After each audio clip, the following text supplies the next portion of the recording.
पंचमहायज्ञातला पहिला यज्ञ अग्नियज्ञ आहे. एक रद्दी कागदाला थोडस तूप बोटानं माखून पेटून देणं, सुरक्षित ठिकाणी देवयज्ञ झाला. अग्नीला तूप मिळालं, देवयज्ञ झाला. किती सोपं आहे. पूर्वी चूल, शेगडी, गोरे असायचे. स्वयंपाक करता करता भगिनी तेलाची किंवा तुपाची धार टाकून स्वयंपाकाला सुरुवात. ते दिवस आता राहिले नाही. म्हणून एका रद्दी कागदाला तूप माकून पेटवणं, अग्नीला तूप देणं देवयज्ञ झाला. ही नवीन सुधारित वर्तमान काळात आपण बदल करणं आवश्यक आहे. त्याला देवयज्ञ. दुसरं, भगिनी स्नानानंतर स्वयंपाकाला बसतात. अनेक गृहिणी मग स्वयंपाक करतात. बऱ्याच जणांचा डबा देणं, जेवणाची तयारी करणं हे काम सातत्यानं सुरू असतं. ज्यावेळी भगिनी स्वयंपाकाला बसतात त्यावेळी खिडकीजवळ किंवा छतावर कावळा ओरडून ओरडून हैराण होतो.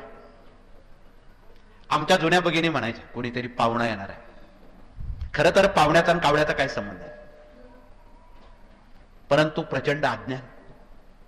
आपले मृत पूर्वज जे आहे ते वासाचे भुकेलेले आहेत. म्हणून तयार केलेलं अन्न छोट्या पोळीवर, एक चतकोर पोळीवर कावळ्याला उंच ठिकाणी किंवा छतावर टाकणं पितृयज्ञ झाला.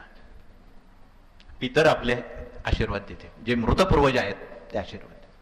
तिसरं, केलेल्या स्वयंपाकातला थोडंसं अन्न दिवसभरात गाईला देणं, त्याला ऋषी यज्ञ म्हणतात. हे वेगळं काही काम नाही. हे सहजगत्या करणारी 5 कामं आहेत. 3 कामं झाली. गाईला घास, कावळ्याला घास, अग्नीला तूप, आणि दिवसभरात एखाद्या चांगल्या व्यक्तीला भोजन देणं, ज्याचं कर्म चांगलं आहे त्याला अन्न देणं, अथवा चांगली माणसं मिळणं दुरापास्त आहे.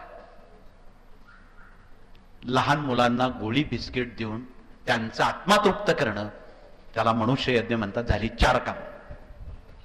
आता 5वं आहे. 2 बोटात साखर मावेन, चिमूटभर साखर कुठेतरी कोपऱ्यात मुंग्यांना घालणं, त्याला भूतयज्ञ म्हणतात. हा भूतयज्ञ खूप महत्वाचा आहे. सर्वात